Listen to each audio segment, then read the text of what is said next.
right. So in the last 2 days, the kind of dynamics that we have seen are retrieval of a stored memory from an external queue. So essentially, we can visualize what happens by plotting in the space of network configurations. And what we saw is that using the specific types of connectivity matrices, speaking louder, with the specific types of connectivity matrices that I described that are shaped by Hebbian learning, we can form these fixed point attractors of the network dynamics, and so each of these attractors correspond to one of the stored memories. So this is one particular memory here, psi 1, and then we have another memory here, psi 2, and we have another here, psi 3, and so on and so forth. And these memories have these large bases of attraction, so that if you initialize the network through some external input, somewhere inside this basin of attraction, the dynamics of the network will make it converge to the stored memory. And so that explains how we can retrieve the stored memory from an external queue that can be a noisy queue or an incomplete queue. Think about, for instance, if you see someone that you haven't seen for many years and you're still able to recognize that person, even though the face might have changed quite a bit. So that's this phenomenon of retrieval from external. So today I would like to tell you about two different types of dynamics. And one is the phenomenon of free recall. So there are many instances where we can actually retrieve information that are stored in memory in the absence of explicit external cues. I mean, we all have the experience of wandering through our thoughts and then past memories coming to our minds that are not directly related to the current sensory inputs. So in this case, we can think about basically the network having found a way to wander through these different states that are stored in memory. So that's the first in the first half of the lecture. That's the phenomenon that I would like to tell you about. And then the other dynamical phenomenon that I would like to tell you about is that a brain seems to be able also to store sequences, and in this case, there are no longer any fixed point attractor that the network is converging to. Rather, we can think about the network dynamics as visiting a specific trajectory. So now the dynamics of the network will go through some specific trajectory, and we'll see that basically nearby configurations will be attracted to this trajectory. And in fact, that networks can also store multiple of such trajectories using appropriate synaptic plasticity rule. Of course, we need to change the plasticity rule that we have used until now.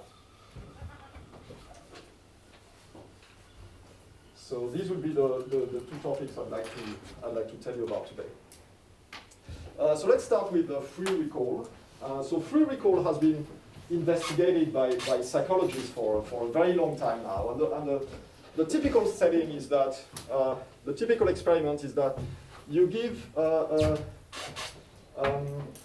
subject a list of words that can be taken randomly from some dictionary. Let's say you have L words, and L can vary, typically maybe from 10 to 200. And then after you either tell them the words or you present them on the screen. It doesn't really matter the details of how you do it. And then after some time, you tell the subject, well, so what were the words that I just gave you? Okay? So it looks like a very simple task, but actually it's surprisingly difficult to retrieve all the words. And typically, if the list is long enough, typically you're not able to retrieve all the words. You're only able to retrieve a smaller number of words. So M, capital M, will be the number of words that you retrieve. That's typically smaller than L. In fact, one can plot the M as a function of L, and you can average this. You can do this average for each subject, and then average across subjects. And so let's say, for instance, for L equal 16, you find that maybe M is about 8. Here it's 8. And then, so the curve is strongly sublinear here. And maybe for L equal 100, typically you find that that's about 20. And so this is the experimental curve. And this is highly reproducible. People have done this for many different types of items that you have to retrieve. And also the duration, it depends a little bit on several things. For example, the duration of the presentation of words. So if you present them for a longer time, then it increases a bit. But what seems to be robust is that you have this qualitativeness phenomenon. And in fact, this can be fitted pretty well by a power law. And in fact, people found empirically that M seems to be approximately proportional to the square root of L. Okay. Of course, this is an exponent. This will be 0.5 plus or minus 0.1. And also, the standard deviation of M is also scales as the square root of L. Okay, so that's basically what we try to understand during the lecture today. So how can we capture this phenomenon of free recall in the framework that I've introduced so far, this framework of attractor networks? So of course we need a mechanism by which the network can switch from one attractor to another. Okay. And so one particular mechanism was proposed a few years ago by Romani.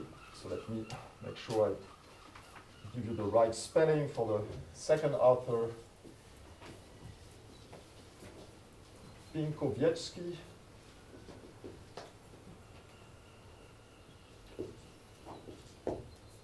Rubin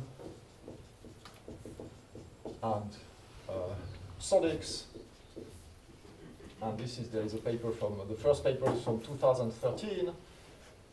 And then they revisited this question in a paper that was published last year in Phys Rev Letters. So it's Naim, Romani, and Sodix,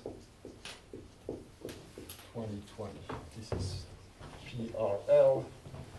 This is neural computation.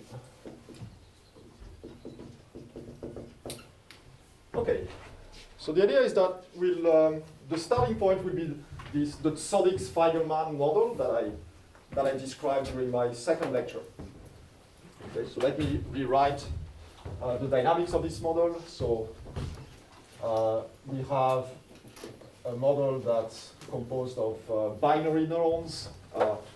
Whose states can be 0 and 1, 0 inactive, 1 is active. And the dynamics is that when you're updating a neuron, and again you can do it synchronously or asynchronously, there are different options. So you have to compute the total synaptic inputs to this neuron. So sum of j, jij, sj of t, and then you have a threshold t. And this model can store memories. So we have memories psi I mu that are basically random binary variable with the probability that psi I mu equal 1 is given to f, and f is the coding level of the memories. And the way you store these memories is using this covariance rule. So jij equal 1 over f1 minus fn sum over mu psi I mu minus f psi j mu minus f. So that's this is the model. And what I told you is that this model can, in fact, store a number of memories P that scales as that is proportional to n, and in the sparse coding limit, so when f goes to 0, the number of memories increases inversely proportionally to f times the log of 1 over f. Okay?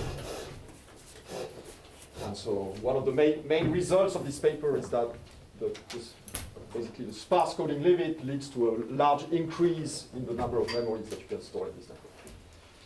Okay, so that's the model they're starting from.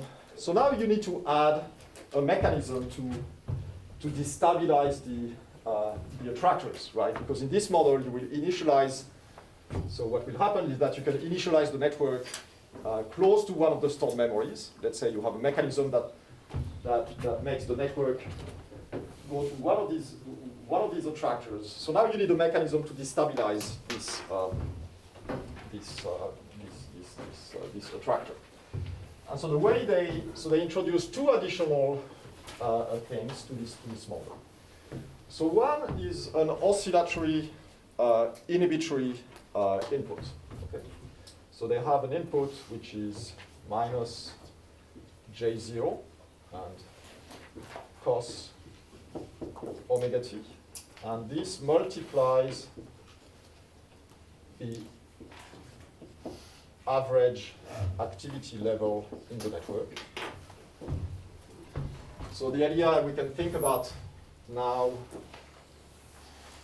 an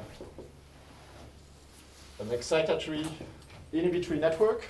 Remember in the first lecture I told you that neurons in the brain are either excitatory or inhibitory. There are these two populations, and so far we've ignored this fact in the last two lectures. So now the idea is that these neurons here that are described by the Sonic-Feigenbaum model that store memories, so these are the excitatory neurons, and here there is this matrix Jij, but then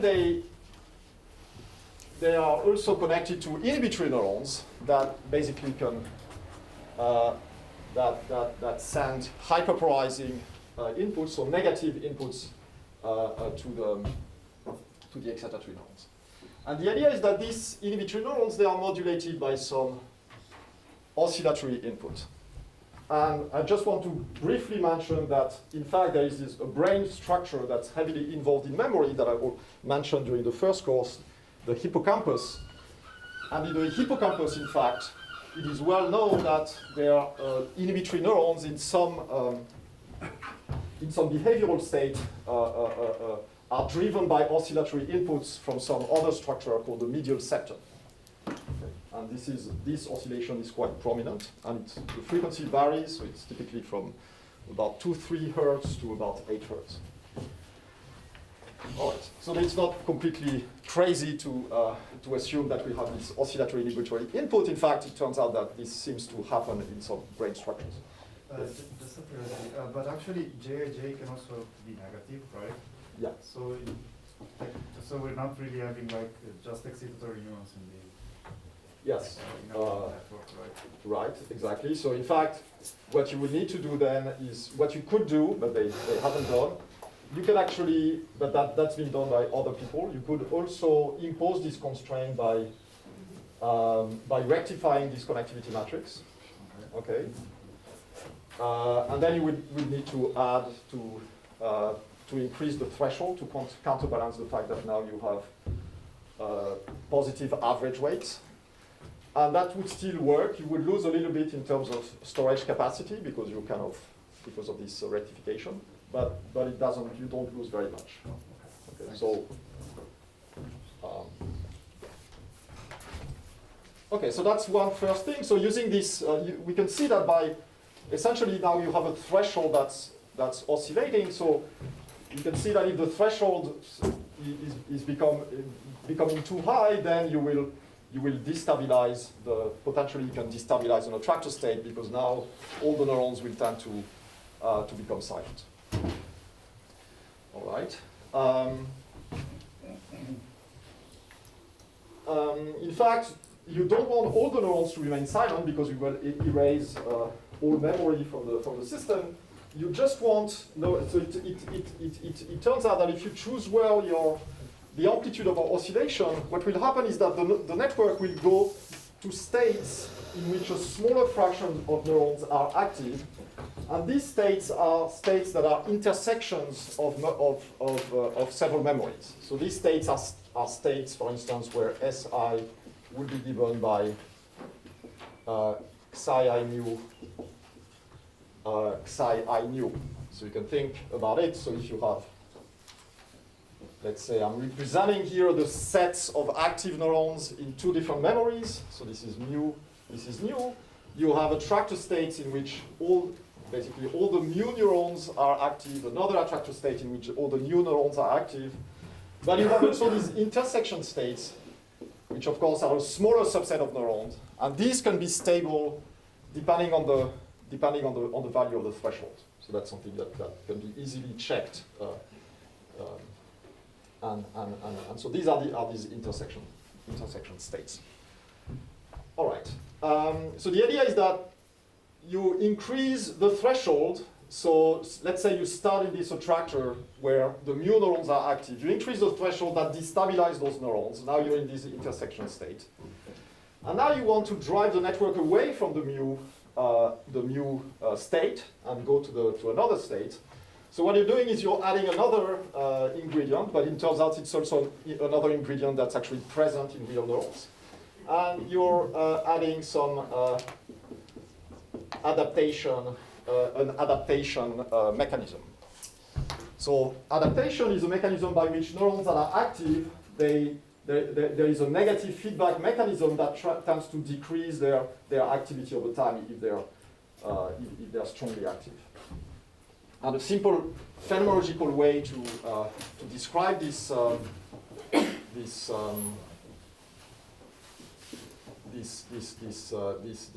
adaptation variable is to have.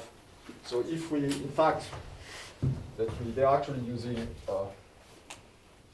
They were actually using that paper synchronous updating. So let's use a synchronous updating. So you have basically the network that all the neurons updating at the same time at each time step, and then what you can use is AI of t plus 1 equal some parameter a times si of t. So this variable will increase by an amount which is amount a if the neuron is active, and then there is a decay term ai of t where lambda is smaller than 1. So basically, if the neuron is active, the variable ai will jump at an amount a, and then decay in between, and then eventually it will reach a steady state if the neuron remains active for a sufficiently long time. So the idea then is that these neurons are at a disadvantage now. If we are on this intersection state, the network will actually, when the threshold goes down again in the when we have this oscillatory input, the network will now go to this other attractor state. Okay, so that's the basic mechanism by which you can now switch from one attractor to another. All right. So then they simulated this network. Yes. I'm a bit confused on if the evolution is completely deterministic here from time t plus 1, time t to t plus 1. Yeah. I don't really understand how we can have a state which belongs to two basins of attraction. The state? Sorry, I That don't. belongs to two basins of attraction that you're drawing there between mu and mu. Right, because so what happens is that you have suppose that you have only these two patterns that are stored in the connectivity matrix. Mm-hmm. So you have potentially three states. Well, actually, there is also the union state that is possible in some cases, but I won't I won't describe that, but you can have different states that can be stable depending on the threshold. So one state is the state where all the neurons all the neurons corresponding to the pattern mu are active, but not these ones. And then there is the state corresponding to the pattern mu. But there is also a state which is this intersection state, where the neurons that are active in both patterns are active, but not the others. And so the idea is that and the stability of these states depends on the threshold. It's the threshold that will determine if I'm going left. Exactly. Well, the threshold will determine which state is stable. Yeah. Then there is, in addition, this adaptation variable. When you're in this state, this adaptation variable will determine whether you go back here or you go here. And if you have an adaptation variable, so you start from this state. Now the adaptation variable here, the A variable, has increased while you're in this state. So these neurons have a higher threshold now. You can think of increasing this adaptation variable as increasing the threshold. So that means that the network will, now these neurons, their adaptation variable is at 0 because they were not active before. And so you go to this state. Okay. And so now they simulated this network, and what they found is that indeed, when you store a number of memories, which is now L, when you we use this mechanism, what happens is that the network makes a number of transitions to different attractor states, but at some point, so there will, for instance, there could be another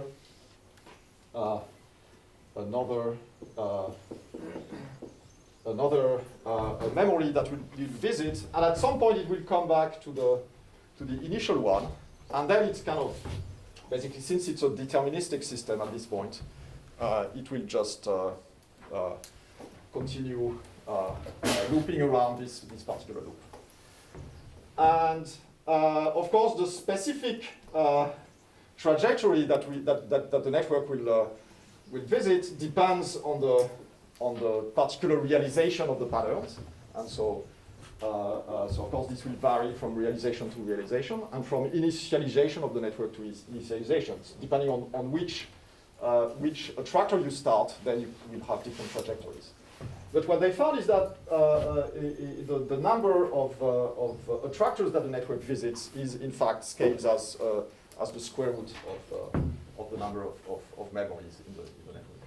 Okay? So this simple network model, using these additional ingredients to generate transitions between states, can capture this, can reproduce this flow. Okay. So how can we understand this? So this shows that this simulation shows that it seems to match the data, but now how can we understand this a little bit more deeper?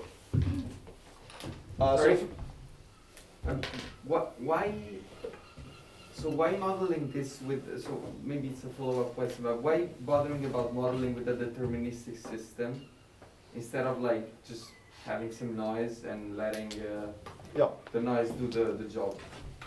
Right. Okay, so if you have, like, if you go, of course you can add noise to this, so depending on the amplitude of noise, you will, maybe at some point you will switch to another attractor, which would not be the one that visited to the deterministic dynamics. And what they claim is that at low noise, then that increases the number of attractors that you're visiting, but the scaling is still the same with the largest prefactor. Of course, at some point, if the noise is large enough, then you will at some point, I mean, you will visit all the patterns if you wait long enough, right? But what they're claiming is that this is relatively robust to noise. So if you introduce so if you gradually increase noise, what happens is that you still have this scaling low, but the prefactor can increase. But you're right, this would be another mechanism for generating this transition, just adding sufficient amount of noise, and then you will jump from one factor to the other. Excuse me. Yeah. What kind of attractors do we have with this dynamics? Do we have only attractors correlated to the memories in some way, or we get also a spin glass state of some kind? Okay, so in fact, there is no, so yeah, that's an important point. Here in this model, there is no longer any spin glass phase in the Zollig-Swagerman model. And in particular, this is due to the fact that there is no longer this symmetry between the -1 states. And so that removes all the complications that are associated with the Hopfield model and the associated spin glass phase. All right.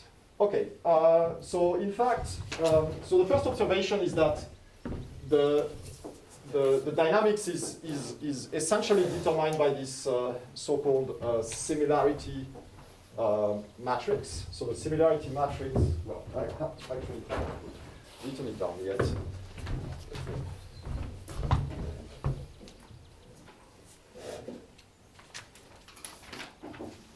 So we have a matrix of similarities between patterns that is S mu nu, which is 1 over n sum over I psi I mu psi I nu. And this matrix determines the size of these intersections between these patterns. And what you can notice quite easily is that the network will basically go to the, starting from one pattern, mu, the network will go to a pattern nu for which there is the largest similarity. Okay, so and then when you're in pattern nu, you go to basically you go and look at which other patterns has the largest similarity with nu. You add a rule that you can't come back because of this adaptation, because of course the matrix is symmetric, so it's if nu has the largest similarity with mu, it's likely that the opposite also holds. So you add a rule that you can't come back, and then you go to the next one, and that actually matches what you see in the simulation. So now basically we have a simpler problem, which is now we have this similarity matrix, and the idea is that we have a rule that will go at each time will go to the state that has the largest similarity with the current one. All right. So we can actually simplify even further the problem, and we can consider a random similarity matrix. And in fact, to simplify even further, we forget about the fact that the similarity matrix is symmetric. And so let's start with a case where you have a random asymmetric similarity matrix. And so now you have these memories that I'm drawing as points here. And so the idea now is that you are starting it here at this this memory number 1, and then you have to look at what's the other memory that has the largest similarity. So you draw an arrow. This is and this is of course, that could be any one of the other memories with the same probability. And then you iterate this process. So now what is the memory that has the largest similarity? So this will be uncorrelated with the previous choice. So you make another, so now you move to another point here. And then at some point you will come back, right? And now you are asking the question, so you've simplified, of course, drastically the problem. Now you can ask the question, what are the statistics of the number of memories that you retrieve in this very simple model? All right, so let's so that's actually quite an easy calculation. So let's do it. So let's suppose that we have. Okay, so we have this other. Let's suppose that we have already retrieved m memories. Okay, out of capital L. And so now, what's the probability that we are coming back? So we retrieve m memories. What's the probability that we are coming back to one of the memories that we've already retrieved? Okay. So what's the probability of coming back to one of the already retrieved memories. So basically we have already retrieved m-1 memories out of the, and they are l-1, so we could go to any one of these l-1 other memories, and we have already retrieved m-1, so it's basically simply m-1 divided by l-1, right? So of course then the probability of not coming back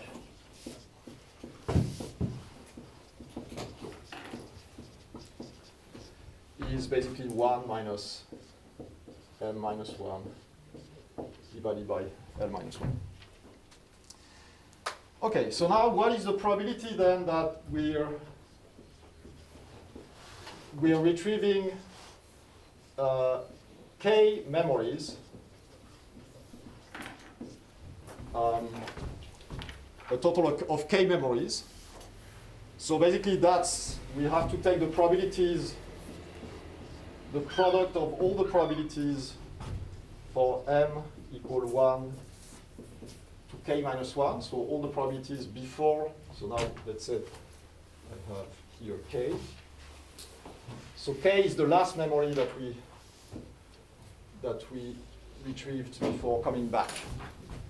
So you have the product of all the probabilities for these transitions, and so that's basically 1 minus m-1 divided by l-1. And then we have the last, there is a probability that we are coming back, and so that's this probability, k minus 1 divided by l-1. So that's very simple. And now what we can do is we can take some limits. We can take the limit where L becomes large. So let's erase this.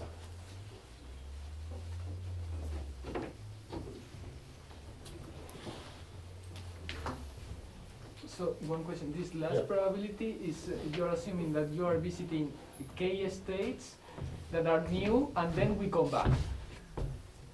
Right, so the probability that I'm retrieving k state, the total of k states, so that means that I made these transitions to different states, and then at the last step is coming back, right? And so that's this. This is the probability that we're coming back to the set of already visited attractors.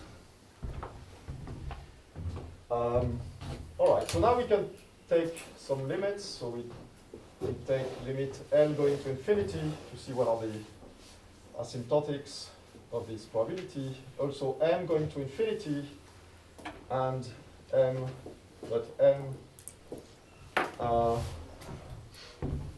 over L going to 0.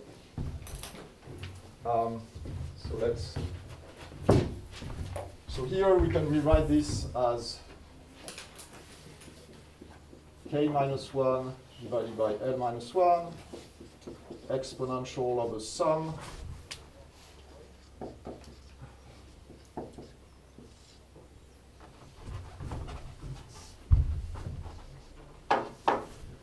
logarithm of 1 minus M minus 1 over L minus 1. And now, assuming that M over L is small, I can expand the logarithm. I can define well, no, I'll do that later. So in this limit, basically, k minus 1 over L minus 1 becomes k over L because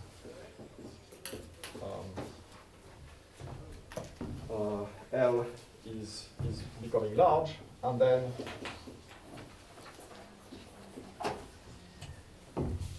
I have a sum from M equal 1 to k minus 1 of, well, I will drop these minus 1s, M over L.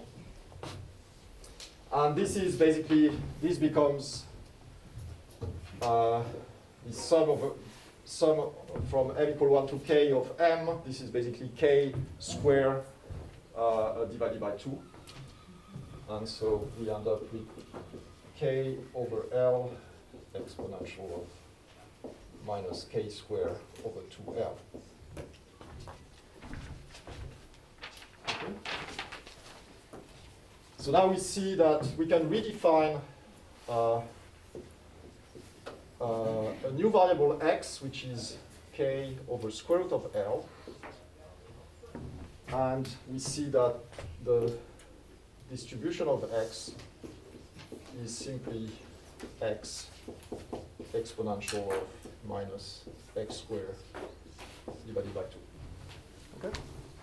And we see in particular that the average, we see immediately that the average of k has to be proportional to square root of L. In fact, we can compute easily this average, so we can compute both the average of x and we see that, I mean, that's very easy calculation. We see that it equal to square root of pi over 2. And in fact, we can also compute the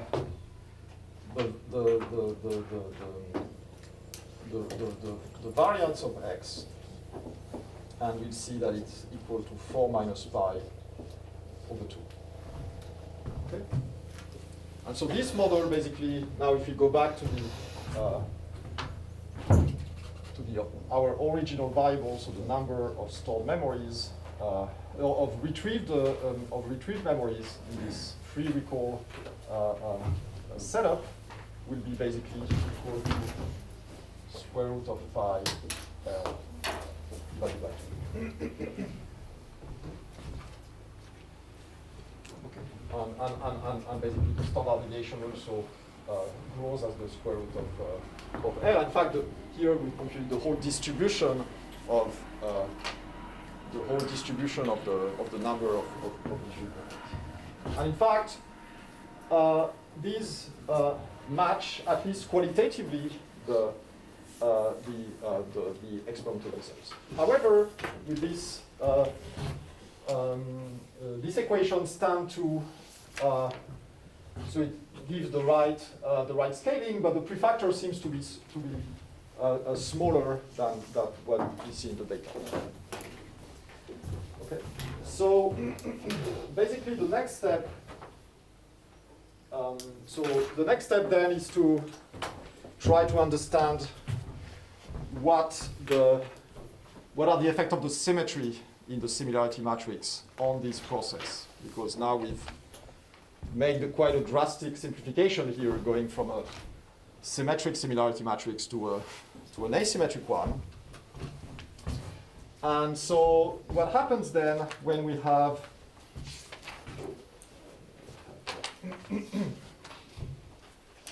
so let me explain. So one can extend this calculation to the symmetric case, but it's a much more involved calculation, so I won't reproduce it, but I just want to give you the intuition of what happens. So now let's suppose that we have a symmetric similarity matrix. And so now what happens is that we are again choosing the next attractor as the one that has the strongest similarity with the first one, so we're going here.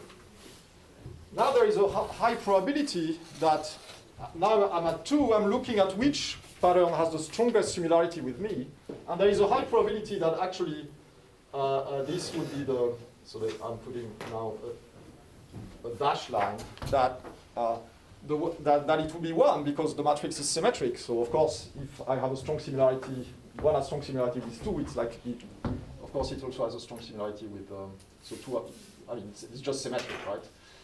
But we don't allow these transitions back to the first pattern. We don't allow these immediate transitions back. Okay, these are not allowed. Otherwise, basically, in the symmetric case, everything would be dominated by this very short loop with just 2 retrieved memories. So that means that now this was the strongest, but now I'm actually going to another one. Let's say 3. And then the dynamics proceeds as before. But now what happens if I'm coming back to 2? So now I have made different steps. Now I'm coming back to 2. And now when I'm coming back to 2, so the strongest one is going to 1. So now the transition to 1 is allowed because 1 has been visited long time before. So I can go back to 1. And now from 1 I can't come back to 2, so I have to go and visit some other state. So now what happens in this symmetric case is that in fact when you come back to the set of initially visited states, you can actually generate another loop. And so basically that the number of states that will visit will be larger than when you have an asymmetric similarity matrix. And in fact, it turns out that, so the calculation now is more complicated, but it turns out that you can compute the mean number of states that you visit, and it gives rise to here an additional factor 3 in this scaling law. And in fact, this is approximately 2.17 square root of L. So square root of 2 pi divided by 2. And it turns out that now, in fact, that was this last, this is described in that last PRL paper. And in fact, they show that describes incredibly well that now describes incredibly well the data. Okay. And so, in fact, that's essentially the main result of that last paper that came out last year. Sorry, and it does not depend on the amount of asymmetry or anything. Well, here Unless it is asymmetric. Well, here it's fully symmetric, right? Yes, but when it's non-symmetric, yeah. I don't think they consider the case of, I mean, any intermediate symmetry scenarios, which would be, so they only consider the case where the fully the fully asymmetric case or the fully symmetric. Ah, okay, they didn't consider it. No. No. Okay. Excuse me? Yes. When you say symmetric, you mean really with that structure, the pressure structure? Because that structure also means that if 2 is similar to 3 and 2 is similar to 1, then 1 is likely to be similar to 3, right? Excuse me? So what you mean by symmetry is specifically this structure. Well, that this matrix is a symmetric matrix. Yes, but it is more than just symmetric, right? It also is a covariance matrix, so it means that if 1 is similar to 2 and 2 is similar to 3, then also 3 is going to be similar to 1. Yeah. Either here, right? Yeah, thank you. So I realized I forgot to say that here they in the calculation they ignore this correlation. So they take a random symmetric matrix. Yeah, thank you. I realized I forgot to say that. And what they show though is that in the sparse coding limit, you can actually ignore these correlations, right? And so when f goes to 0. Otherwise, and they have also another paper where they show that if the coding is not sparse, so you take this matrix now, and now you're no longer approximating it in any way, then the scaling law, the exponent in the scaling law depends on f now. So it's no longer exactly 1/2. Yeah, but thanks for bringing this point.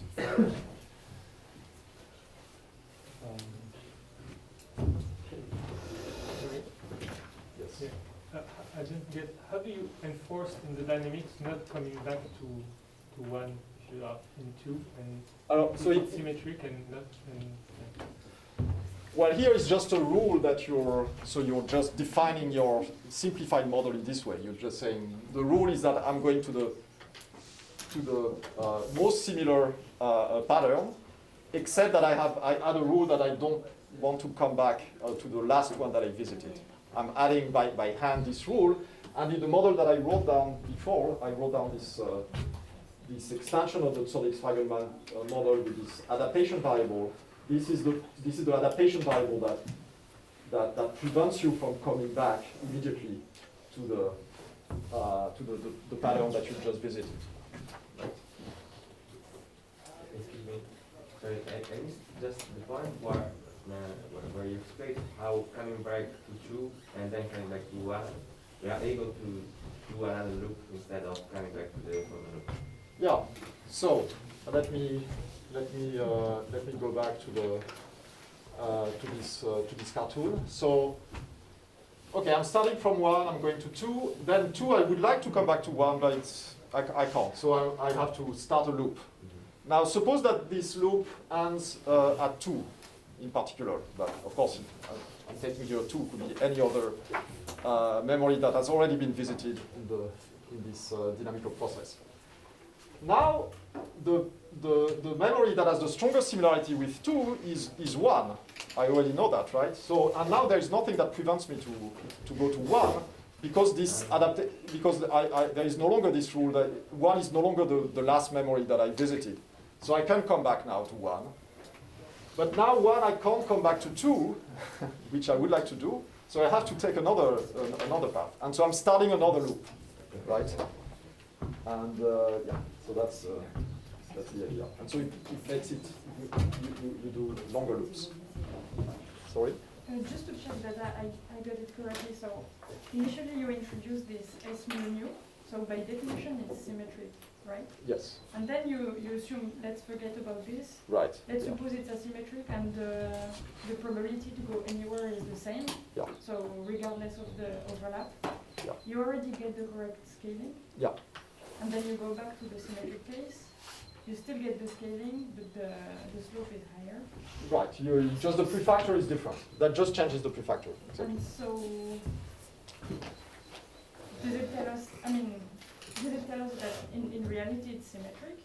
Or it's, I don't understand. Well, it's a similarity matrix, so it has to be symmetric, right? Okay, so the asymmetric case was just to see that this is already correct to get the scaling. Right, so it's just a toy example where you can compute easily the whole distribution of number of retrieved memories. Okay. So it's, yeah.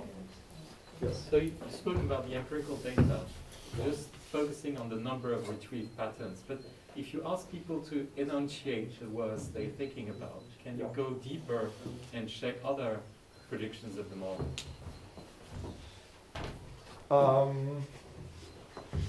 Like, do they actually come back to the world, to the first word, and then take another part? Yeah, very good question.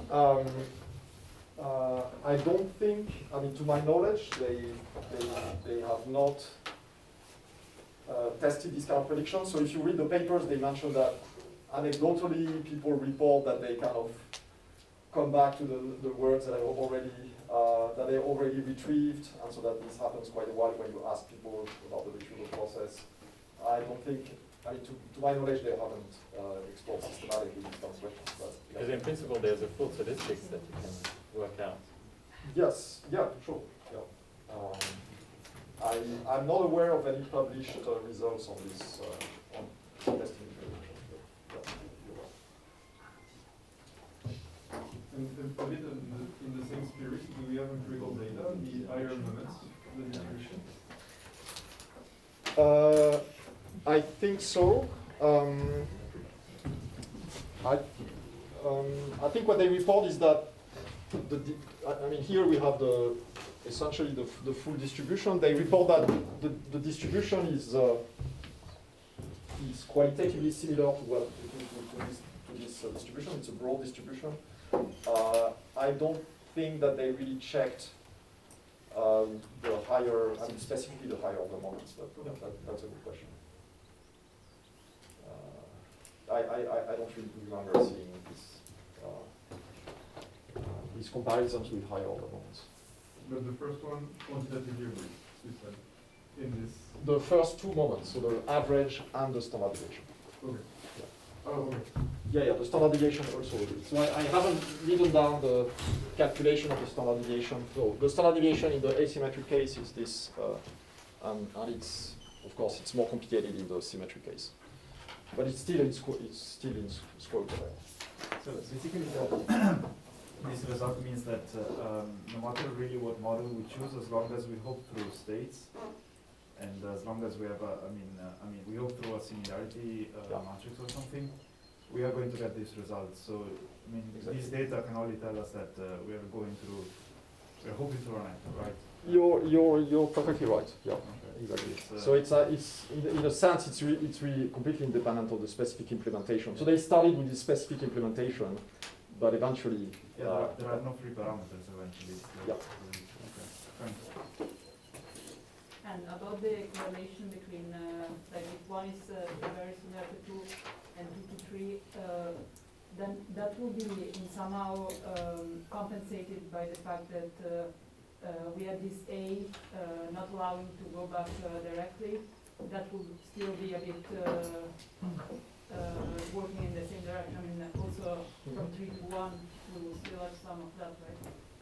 yes, right, and that works in the simulation. So in the simplified models that they use, they don't have a rule that it's like a little bit harder to come back to 1 after visiting 3. That would be a bit difficult to implement. I mean, you will need to specify an additional rule of. So they're forgetting about this in their in these kind of simplified toy models. But yes, you're right. Certainly in the simulation that also plays a role. Yes. Maybe one thing more about this. Basically, the rule you said that is important in order to get the very good fit with the data is to prevent going to the place you were before, which was justified by short-term synaptic plasticity. So I don't know until what extent this could be applied for more long-term memories, because these experiments are done in a short-term scale maybe. So I don't know if there is some evidence maybe in something that is recalling something during more time. Okay, just first, I mean, before I, first you mentioned short-term synaptic plasticity. Just to clarify, the mechanism they had was not short-term plasticity, is firing rate adaptation. But I think they could probably do it in a similar way with the short-term synaptic depression. Maybe I should rewrite the model to make sure that everybody understands what we're talking about. So we have this model where Si of t plus 1 equals theta of sum over j, jij, sj of t. And then the model they're using is that they have this so-called adaptation variable. Okay. And these are in real neurons, these are these adaptation variables come from intrinsic currents. So these are typically potassium currents that become activated when you have action potentials, and then they lead to hyperpolarization of the neuron. So they are well known and identified. There is another mechanism, though, to reduce activity, which you mentioned, which would be synaptic short-term depression, which I briefly mentioned in the first course. That phenomenologically, you could add, let's call it Okay, but this u, is the u of t, uij, that would reduce that would reduce the strength of synapses if the presynaptic neuron has been strongly active. And I think intuitively that should give rise to similar dynamics, but just to clarify, that's not what they use. Okay, so this is the proper change in the excitability. Yeah, it's excitability, exactly. Yeah. I just realized I didn't understand the pattern in the first place. These words, are they order? When they're presented, are they presented in an order? And when they're retrieved, are they retrieved in the correct order or in any order? Okay, yeah, very good point. I completely ignored the temporal order. And there is a long literature, in fact, documenting that you have a higher probability of reading words, the first and the last words in particular. There is so-called the recency and primacy effects. There is a well-documented literature on this. The amazing thing is that this model completely ignores the temporal order, and yet it gets the right scaling. The model does, but what about the experiments? When they say m equals 12, does that mean that they remember the first 12 words or No. any 12 words in the set? No. So in fact, they don't systematically, of course, by chance that could happen, but it's not what typically happens, though there is a higher probability. there is a higher probability that they remember like the first words or the last words have higher probability of being remembered than the words in the middle. But the words do not seem to be recalled in blocks. Though this is for people who are not trained on these kind of tasks. Now, if you actually, people who actually do this task a lot, then they start developing these strategies of memorizing chunk of words, and then they become much better, okay? But that's like really for people who, when you actually do these tasks a lot, and then you become like an expert, and then this, what I described does not apply anymore. It's probably like a different strategy of chunking groups of words, and then you're retrieving the chunks. Yeah, thanks for asking the question, yeah.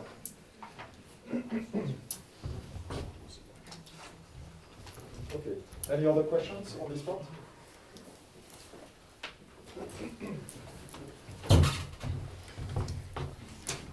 All right, so let me move to the second part of the course today, which is about learning of sequences.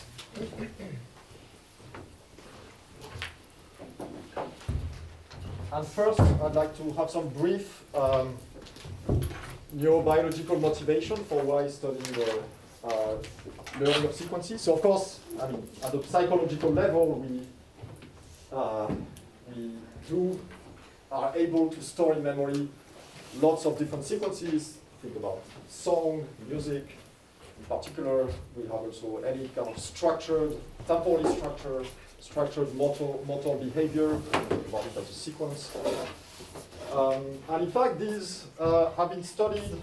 So the phenomenon of sequential activity in networks of neurons have been studied in multiple contexts. So one context is the production of temporally structured motor behavior. And in particular, there is one very nice example that has been studied by multiple groups, is the case of song production in birds. Okay?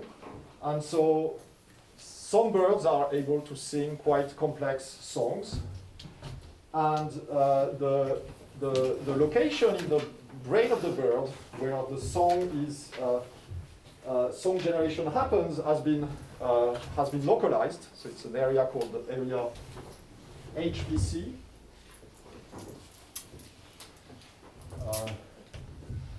And the idea is that if you inactivate this area, the bird is no longer able to produce the song. So that's how we know that's involved in the song. And then if you stick electrodes into this area while the bird is actually singing, so you have, let's say you have time here, and then let's say this is some kind of acoustic signal, the song. So typically there are these complex structures with syllables, and then the song ends. Some birds have very stereotyped songs. Others will have more variable songs where maybe different, you can have different, they can choose between a repertoire of different syllables. Then if you're recalling this area HVC, you see that you have neurons tend to have the following pattern. So you have here a first neuron. So I'm just drawing a line here to indicate a neuron. And then one neuron will just be active this neuron is active at a very specific time point in this song, this particular one at the very beginning. And then I'm recording another neuron, and this neuron is active at this other point in time, and so on and so forth. And in fact, nowadays people are able to record hundreds of neurons in that structure, and they found that basically the activity of neurons kind of spans uniformly the whole duration of the song.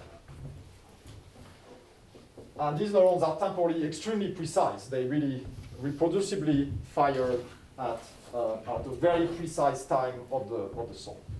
So that's a beautiful example of sequential activity in a brain structure. So activity that propagates from groups of neurons to other groups. And it seems that in this particular case, the the probability of finding an active neuron is more or less uniform across the whole duration of the song. So that's one example. Another example of sequential activity in networks comes from experiments where animals have to estimate time. Okay? And in fact, for this reason, they've been called time cells. And they are found in particular in an area called again the hippocampus, which is this area involved in memory. And in particular, there have been experiments in using rats or mice. And in particular, just describe briefly one of those experiments. So rats are trained to, so they are in this kind of square box, which is typical for experiments with rodents and recordings in the hippocampus. And they are trained to alternate between two places where they get some water rewards. And they know that once they visited this one, they have to visit the next place where they will get reward will be the other one. So they're just alternating.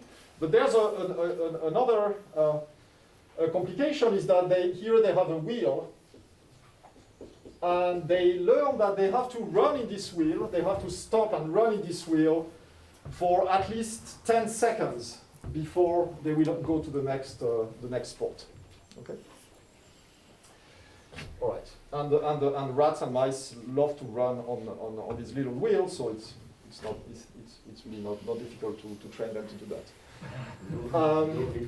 All right. So first, I want to briefly discuss one landmark findings of the activity of neurons in the hippocampus of rodents, and that was a major discovery from the 70s. Is that many cells in the hippocampus are place cells. So if you record a neuron in the hippocampus that's kind of exploring this square box, maybe one neuron will be active in this specific place. Another neuron, you might find another neuron that's active only here, and so on and so forth. And they seem to basically cover approximately uniformly the whole space, though there are, more recently people have found that there are some biases towards reward locations, so it's not completely uniform. All right, so when this experiment started, the experimentalists, they were expecting that basically what they would find is that there would be some, while the rat is running on its wheel, there are just neurons that are active constantly. They are just keeping their activity for this whole 10 seconds because basically the rat is at this given place. But actually what they found is something different. So now what happens is that if you have, so this is the time where the rat starts running on this little wheel, and now what they see is that they find neurons who fire, and well, it's much less temporally precise than these guys, so let me draw some more like instantaneous firing rate.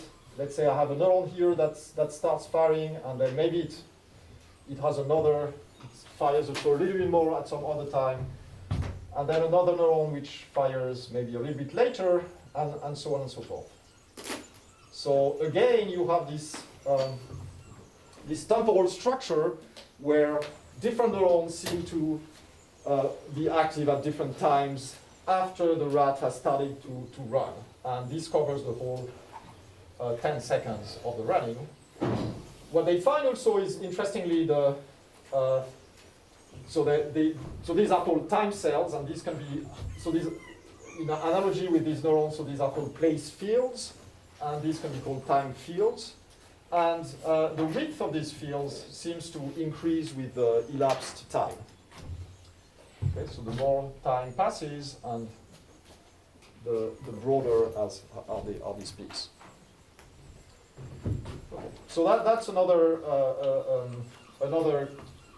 type of behavior for which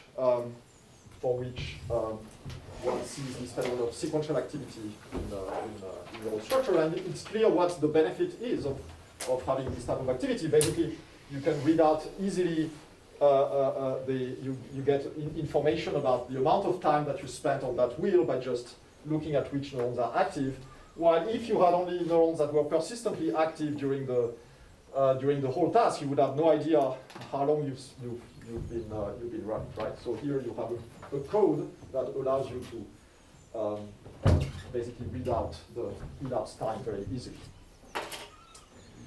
Okay. So now what about models of sequential activity?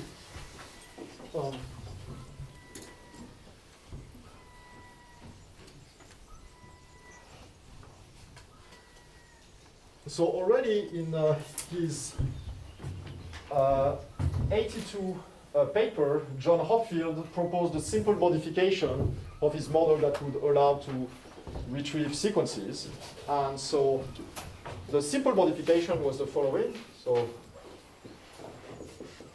just remind you that we have a network of neurons that's connected with this connectivity matrix, and the Hopfield model basically to associate for each pattern the presynaptic activity for the corresponding pattern with the presynaptic activity for the same pattern. So then it's tempting to add here a +1, okay? So now instead of psi I mu, psi j mu, you have psi I mu +1, psi j mu. And so now what happens? So now what happens is that when you're computing the total synaptic inputs, and suppose that you're starting at, you're initializing the network at the first. So now you have a whole sequence of, so you have these patterns that are now organized in a sequence from 1 to p. And then essentially what you're doing is connecting 1 to 2, and then 2 to 3, and so on and so forth. So now if you are at Si equal psi I1, you can see that basically, so the total fields will be sum over j, jij, Sj, so let's say, so this is Si of 0 equal psi I1, so Hi of 0 will be equal to, so again we can do this trick of separating, looking at the term corresponding to mu equal 1, so the term corresponding to mu equal 1 is 1 over n psi I2 times sum over j of psi j1 psi j1, and then plus the terms corresponding to the other patterns, which are basically, which I won't wrote down for the sake of time. And so this is basically psi I2 plus the other terms. And so basically that means that if this, again, so what we've seen during the second course is that, well, provided this term is not too large, so this is this noise term, if it's not too large, basically this signal term will dominate, and then at the next time step, suppose that we have parallel synchronous dynamics, so Si of time 1 will be now equal to psi A2. And so you basically at each time step of the dynamics, you're going through the sequence and you're going from one pattern to the other. Okay? So that's a very simple model that in fact can generate, can store a sequence and generate a sequence. And the justification now for using this this now temporally asymmetric plasticity rule. So now we have a plasticity rule that no longer leads to a symmetric connectivity matrix. And the justification is basically these experiments that I described in the first lecture of spike timing dependent plasticity, where what I described in the first lecture is that if you have two neurons, a pre and a postsynaptic, a presynaptic and a postsynaptic neuron, and if you activate them sequentially with a specific time difference between their action potentials, then you see that the strength of the synapse synapses increase when delta t is positive. So this is the delta t positive side, or rather the before, post. And this is delta jij as a function of delta t. And so this is kind of a simplified implementation of this temporally asymmetric plasticity rule, where synapses will tend to strengthen when a presynaptic neuron is active at some point in time, and then the postsynaptic neuron is active at some later point in time, and that's typically 10, 20 milliseconds in these experiments. Okay, so that's one model that's been studied also extensively. So now, let's check how. I lost something. So, I mean, here you have a sequence, but then, I mean, but in your example, which of the birds that sing, yeah. So this means that while they are singing, you have a plasticity of the synapses. One would have thought that synapses stay. I mean, that there is something else. Maybe that the song is a kind of I don't know, sequence that they have again stored in the brain. Is that what you're saying? Is that they change? You have plasticity of the synapses while they are singing? No. Thanks for asking the question, because I realize I need to clarify this. So in the case of birds, what happens is that these songs are not do not come like innately. Of course, they come with the ability to sing a song, but initially they are just babbling. They don't have these really nice songs that other birds do. And they learn with the tutor, so typically the father. So the father sings the song, and the juvenile bird is just listening to the song and basically learning to sing a song. And so the idea is that this learning process would occur during that phase when the juvenile bird is listening to the tutor, and then this synaptic connectivity. I mean, that's a hypothesis, of course, we don't know, but that's a possibility. And then when the bird is when it has fully learned its song, then it's able to produce it and to yeah. That's the idea. So again, the idea is that you have a learning phase where you're structuring the connectivity matrix, and then when you're but this happens over very long time scales. This happens over days in birds. This is really it's been estimated that birds listen to thousands of renditions of the song of the father before their song crystallizes. So it's a very long process. Right, so you can think about it then that for a given, when the bird executes its own song, then you can think about the connectivity matrix as essentially fixed at that point in time. But the idea is the dynamics of synapses is much slower than the dynamics of nodes.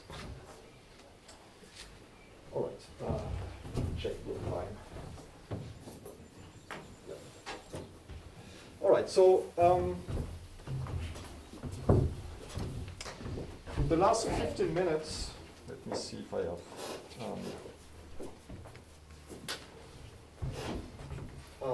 I would like to describe a simple model that will capture some of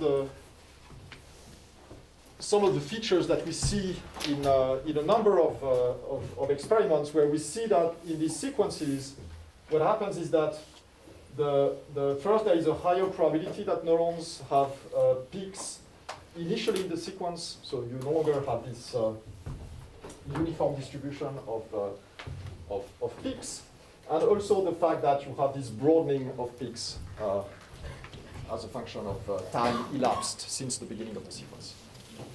And in fact, I will be using a model that's very similar to the model I introduced yesterday, except that I will introduce this temporal asymmetry in the connectivity structure. All right, and I will also so to capture this dynamics, I need to move again to a firing rate model, which is the type of model that I described yesterday. So let me write it.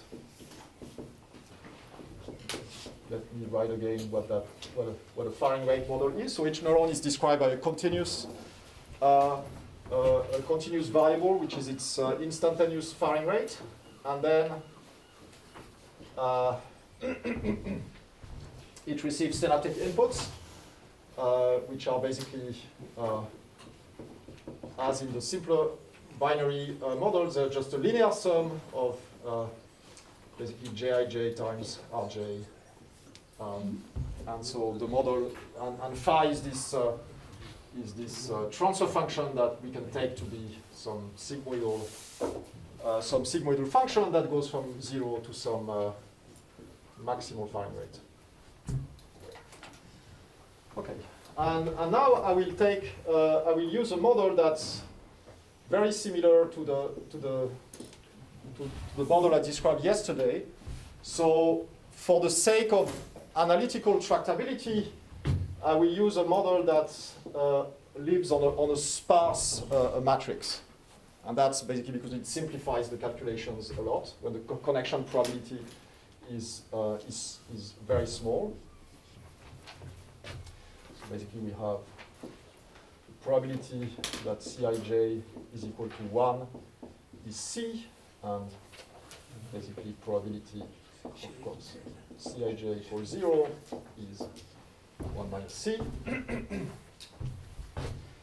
And then I can take a model that can store sequences of activity, and the way to store sequences, so now there will be a double sum. There is a sum over sequences and a sum over the different patterns in each of the sequences. So now here, note that I'm discretizing the sequence. It's also possible to store a continuous sequence. For example, you can generate, for instance, Ornstein-Uhlenbeck process for some amount of time, and that's then what you try to store in the connectivity matrix, for instance. But for simplicity, I'm just describing the discrete case. And so the discrete case will be using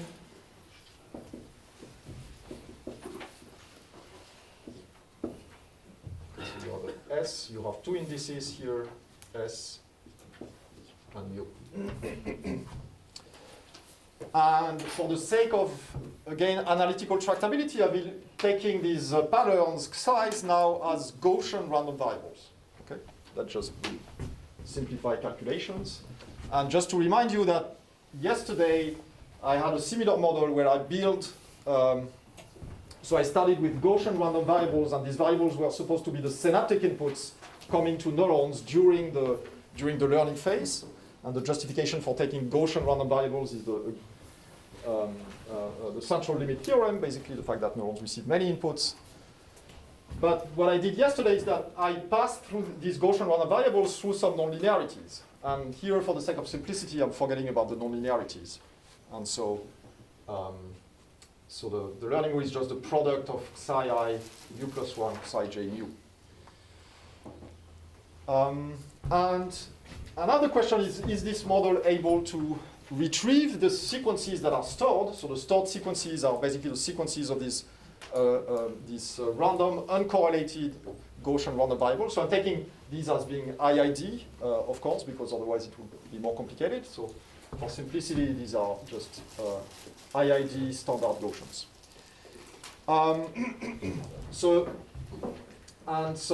Okay. So now what I will derive is what I will try to derive is an equation for the overlaps of the network state with each of these patterns. So I will define again these overlaps, mu of t as 1 over n sum over I, ri of t psi I mu.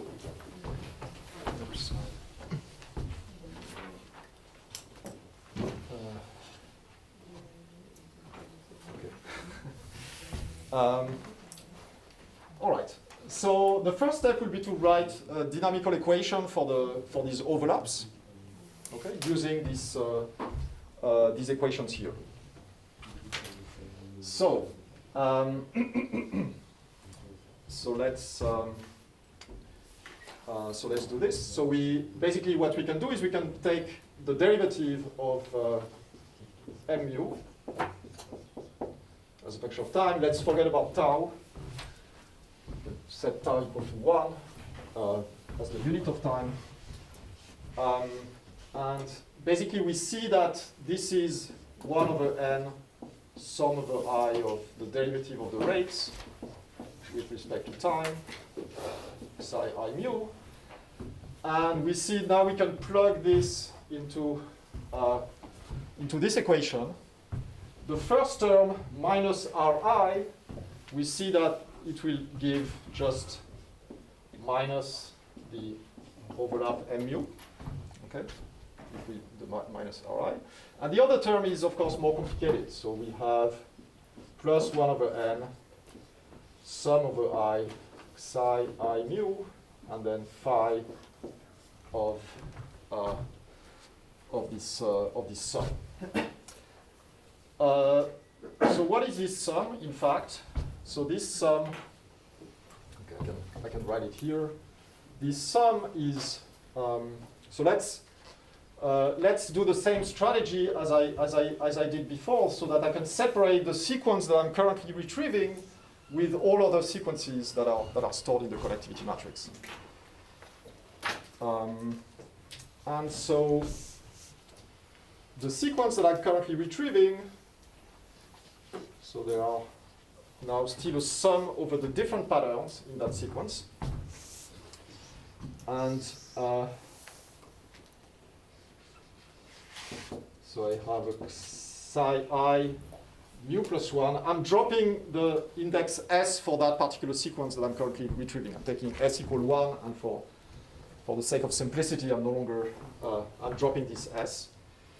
And then I have another sum over j of Cij over Cn psi j mu Rj of t.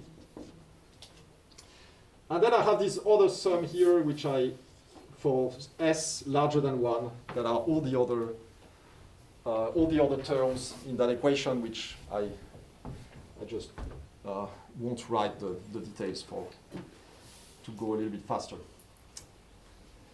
All right, so then the next step is to again do the same kind of signal to noise analysis that I did for the other models that I described 2 days ago. So there are these two terms. This will be the signal term with in terms of retrieving this particular sequence. This in the large n limit, so the signal term in the large n large n limit will become sum over mu of psi I mu plus 1 m mu of t. You see that if we are averaging over theCij's here, you recognize m mu of t, and when n becomes large, that's what you end up with. And then the noise term will, we can, in the large n limit, will become Gaussian, and it will have, so the noise term will have a variance that will be the variance of the noise term will be proportional to, again, there is a parameter alpha that's suitably defined. So alpha here will be S times P divided by Cn in this case. So this is the total number of sequences times the number of patterns per sequence divided by C times n. And so the variance is proportional to alpha times the average times another order parameter, which I will call m of t. And this parameter m of t is nothing else but the average squared rate in the network.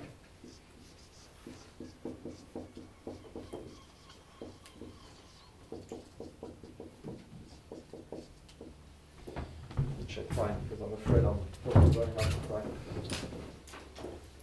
Okay, maybe I can make it.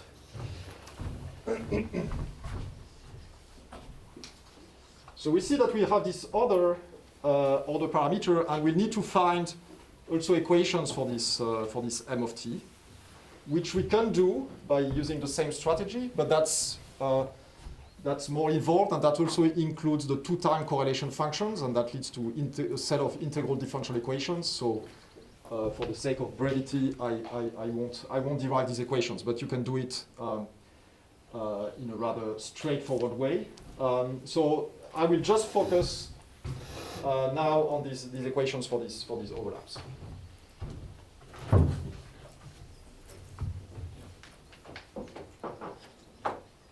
All right, so basically now we see that, so in the argument of the function phi, we have a bunch of random Gaussian variables that enter, which are all the patterns corresponding to that particular sequence. And then we have the other Gaussian random variable describes the noise term. So in the large n limit, what we can do is we can replace this sum by an integral. So we have dm mu over dt equal minus m mu or plus. So we have, let's call z the Gaussian random variable that describes the noise term.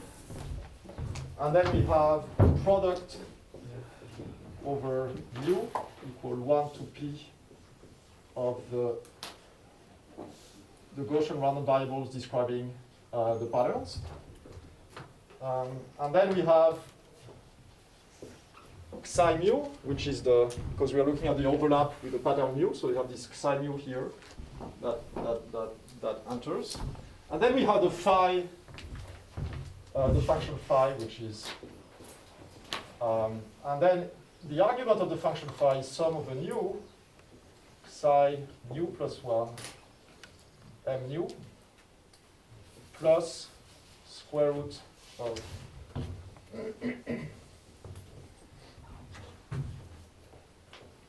alpha capital M times z. And of course, the reason why we're actually allowed to write this equation is the fact that we have a really sparse network, so that we can ignore correlations between neurons. And that's similar to this Gardner-Derrida-Zipelius model that I described a couple of days ago. So that's the fact that we are using a really sparse network is what allows us to, that simplifies things. All right. Okay, so now we can actually simplify this drastically. So this was horrible at this point because we have basically p plus 1 Gaussian, an integral over p plus 1 variables. But of course, things simplify drastically because, well, we know we have a sum of Gaussian. So in fact, the whole thing here is Gaussian. So, and that's why I took Gaussian patterns in the first place, because that allows to simplify drastically these equations. And eventually, so this is a few steps of algebra, this is relatively straightforward. We can derive a much simpler equation for this, the dynamics of these overlaps. So this is d mu of t over dt equal minus mu, and then plus m minus 1 times a function g of, and this function g of the norm of the vector of overlaps plus alpha n of t. Okay, and here basically we recognize that this is basically this the variance of this of the argument of phi. All right, what is this function g? So g of x is 1 over square root of x integral over d v times phi of d square root of x. All right. Okay, so we have a much simpler equation, right? And we see that there is a kind of nice structure to this equation where each overlap is basically driven by the overlap of the previous pattern in the sequence. So when you have an overlap of the previous pattern that increases, then the next one will start to increase again. In fact, when we simulate this, we can simulate this equation, and we see that. So let's say we start with m1 of 0 equal well, some well, m1 of 0. So we start here. So the dynamics of the first overlap is actually the dynamics of the first overlap is actually just describe an equation without this term. So we can also see that, I forgot to describe this. This is for mu larger than 2.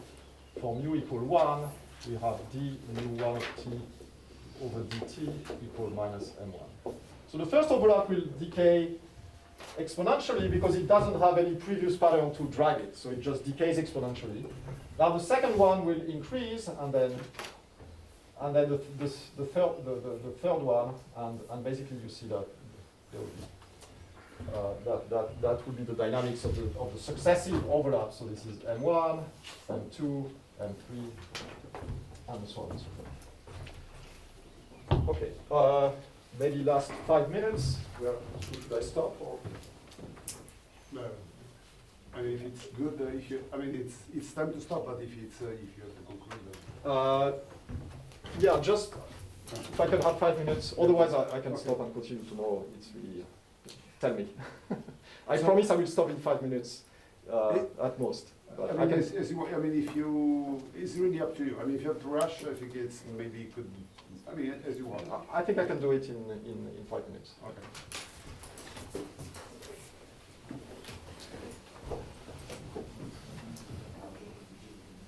All right. So we can make a simple approximation here is to take g equal a g which is constant in time. Okay. In general, g will depend on time because the norm of the overlap vector varies in time. This average squared of the squared rates is also varying on time, but it doesn't vary that much. So let's take an approximation where g is constant. Then it's really simple to solve these equations. It's basically a coupled linear differential equations where basically each overlap depends on the previous one. And so the solution for constant g is mu of t equal m1 of 0 g mu minus 1 t mu minus 1 exponential of minus t divided by factorial mu minus 1. Okay? So we have a nice simple solution, and we see that basically the overlaps, they always eventually decay exponentially, but basically the successive overlaps will have this t mu minus 1 dependence. So we see that, for example, the second pattern starts linearly, then quadratically, then cubically, and so on and so forth. And in particular, we can see easily from that equation that the overlaps, so the mu peaks at t equal mu minus 1. And so if I reintroduce my time constant tau, so the peaks of these overlaps are regularly spaced in time. And we can also find that the width of these overlaps, so we see that each overlap has a particular width, and that it increases in time, in fact. So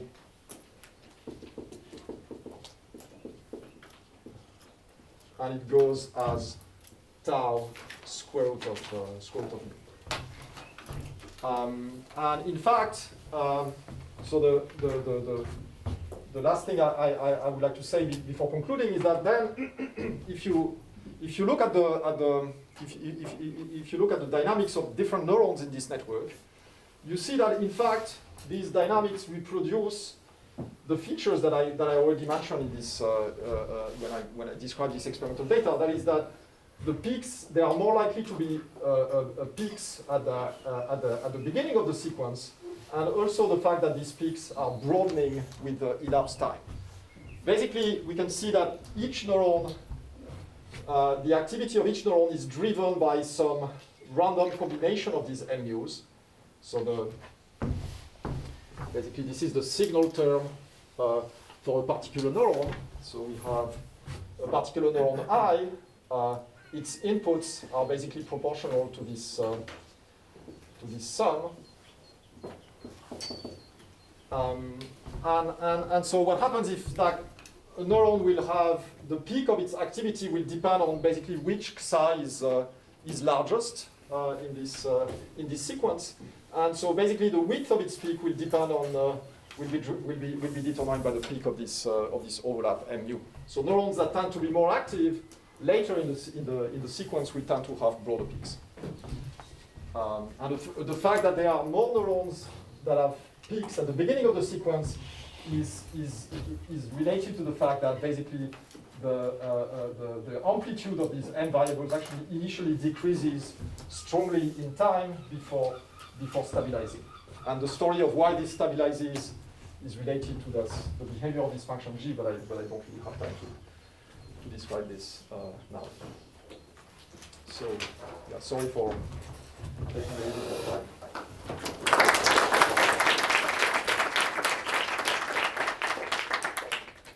So I have a few announcements. First about the posters. So the poster session